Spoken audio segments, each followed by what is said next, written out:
Skip করতে হয়েছে এই দিনটার জন্য আসলে। সো এই বিষয়গুলো নিয়ে একটু কথা বলা উচিত। প্রথম কথা হচ্ছে, এরকম একটা কথা এসেছিল যে টাকা ব্যাংকে কেন রাখবো। আমি যদি মনে করি যে এখানে অ্যারাউন্ড 11 কোটি টাকা হয়, সবগুলো যদি 1000 টাকার নোট হয়, তারপর আমার 110টা বান্ডিল হবে, এটা তো এরকম কোনো টাকা না। এখানে একটা 5 বছরের বাচ্চার ব্যাংকের 1 টাকা 2 টাকার পয়সাগুলোও ছিল, 5 টাকা 10 টাকা নোটও ছিল, 20 টাকা 100 টাকা নোটও ছিল। দেখা গিয়েছে যে 1 কোটি টাকা যদি একদিনে কালেক্ট হয়ে থাকে, সেইখান থেকে আমাদের এই জায়গায় প্রায় 2 বস্তা 3 বস্তা বা কার্টুনে এরকম টাকা ছিল। ইভেন কয়েনই 1 বস্তার মতো ছিল এরকম, যেগুলো কাউন্ট করা হয়নি, পরে শেষে গিয়ে কাউন্ট করা হয়েছে। তো এই যে টাকাগুলো, আমরা কেউ হলে থাকি, কেউ মেসে থাকি, কেউ হোস্টেলে থাকে, অথবা ইভেন যদি কেউ বাসাতেও থাকে, এই টাকাগুলো কেউ রাখার জন্য সিকিউর ফিল করবে না। ইভেন এগুলো যদি কোনো কারণে একটি দুর্ঘটনা হয় বা টাকাগুলো চুরি হয়, এই টাকাগুলো দেওয়ার মতো তো তার সামর্থ্য নাই। সেই জায়গা থেকে এটা সবচেয়ে সিকিউর ছিল যে ব্যাংকে রাখা। এই কারণে আমরা ব্যাংকে রেখেছি। কে কে ছিল? আমাদের একজন সমন্বয়ক লুৎফর সেখানে ছিল, আমাদের একজন সম্মানিত শিক্ষক উনি ছিলেন, এবং সাধারণ একজন শিক্ষার্থীর পক্ষ থেকে আরেকজন ছিলেন যার নাম ফরিদ। 3 জনের সমন্বিত অ্যাকাউন্টে এই টাকাগুলো রাখা হয়েছে, যেগুলো এই রিপোর্ট ফাইলে ওনাদের সাইন রয়েছে ওই জায়গাগুলোতে। এরপরে যদি আপনি আসেন যে এই যে টাকাগুলো, আসলে এই টাকাগুলো এতদিন কেন দেরি হলো এই রিপোর্টটি প্রকাশ করতে, আপনারা জেনে থাকবেন যে আমরা 4 তারিখে আমাদের হিসাবটি বন্ধ করেছিলাম। 4 তারিখে যখন আমরা এটি বন্ধ করি, আমরা কিন্তু বিভিন্ন জায়গায় পরামর্শ নিয়েছি আমরা কিভাবে পুনর্বাসন প্রক্রিয়ায় যেতে পারি। আপনারা শুনেছেন, যিনি অডিট অফিসার নিজেই বলেছেন 10 তারিখে তার নিকট যাওয়া হয়েছে।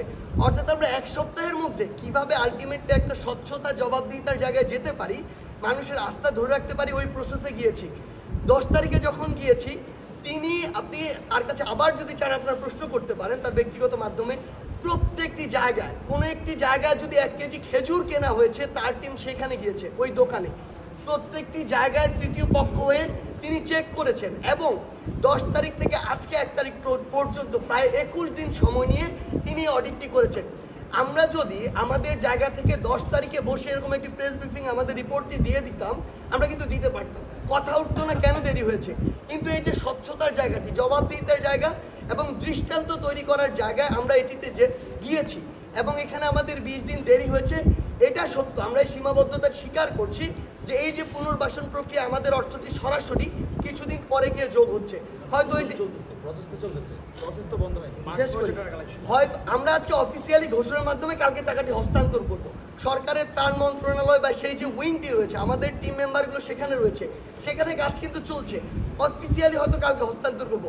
হয়তো আমি ধরে নিচ্ছি, আমি যদি এই অডিটটি না করতাম, কিছুদিন আগে করতে পারতাম, কিন্তু এই যে দৃষ্টান্তটি, স্বচ্ছতার জায়গাটি, আমাদের মনে হচ্ছে এটি কিছুদিন পরের চেয়ে অনেক বেশি গুরুত্বপূর্ণ ছিল। এটি আমাদের এই জায়গাটি ছিল। আরেকটি যে জায়গাটিতে আসলে কথা বলা হলো ও ভাইয়ের জায়গা থেকে, সেটি হচ্ছে, দেখেন, মানে আমরা কেউ কি কল্পনা করতে পারি যে 2,40,000 টাকার উপর শুধু আমাদের এখানে পয়সা ছিল, আমাদের গহনা ছিল। ইভেন এমন আমরা একটি চেকের ক্ষেত্রে দেখেছি, ওটি যখন আমরা ক্যাশ করতে গিয়েছি ওইখানে টাকা ছিল না, এরকমই একটি ঘটনা ঘটেছে। সামগ্রিক বিষয়গুলো অডিট অফিসার যারা রয়েছে, জনগণ যখন তাদের জায়গা থেকে বিভিন্ন কথা বলছে, এটা তো আমরা চাপ ফিল করি মানসিকভাবে, কারণ আমরা তো জানি আমাদের জায়গায় এখানে 1 টাকা এদিক ওদিক হওয়ার কোনো সম্ভাবনা নেই। আমরা তাদেরকে চাপ প্রয়োগ করছি, কিন্তু তাদের কথা, প্রত্যেকটি টাকার ব্যাপারে কনভিন্স না হওয়া পর্যন্ত আমরা আমাদের রিপোর্টটি প্রকাশ করব না। এবং সর্বশেষ আমরা আমাদের জায়গা থেকে আজকে অফিসিয়ালিটি প্রকাশ করলাম। আচ্ছা, একটা জিনিস এখানে উল্লেখ করতে চাই, ঘোষণা দিয়েছিলাম 9,37 লক্ষ টাকা, 35 লক্ষ টাকা, কিন্তু আজকে যখন আমরা পূর্ণাঙ্গ অডিটটি প্রকাশ করি, আজকে আমাদের হচ্ছে মোট স্থিতি রয়েছে 9,91,51,213 টাকা। এই যে টাকাটি বেড়েছে, এই টাকাটি কোন জায়গা থেকে আসছে? 1 নম্বর বিষয় হচ্ছে, আমরা ত্রাণ কার্যক্রম স্থগিত করেছি 4 তারিখ।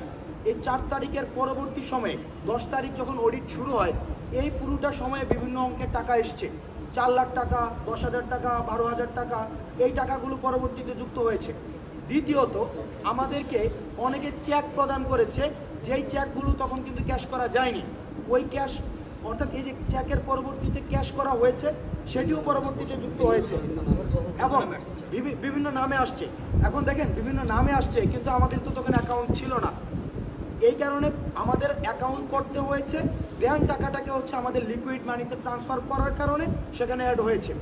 তৃতীয়ত, আমাদেরকে বিভিন্ন গহনা দিয়েছে, অনেকে স্ক্র্যাপ দিয়েছে, গহনা দিয়েছে, এই গহনাগুলোকে আবার আমাদেরকে বিক্রি করতে হয়েছে, এই গহনা বিক্রি করার টাকাটাও সেখানে অ্যাড হয়েছে।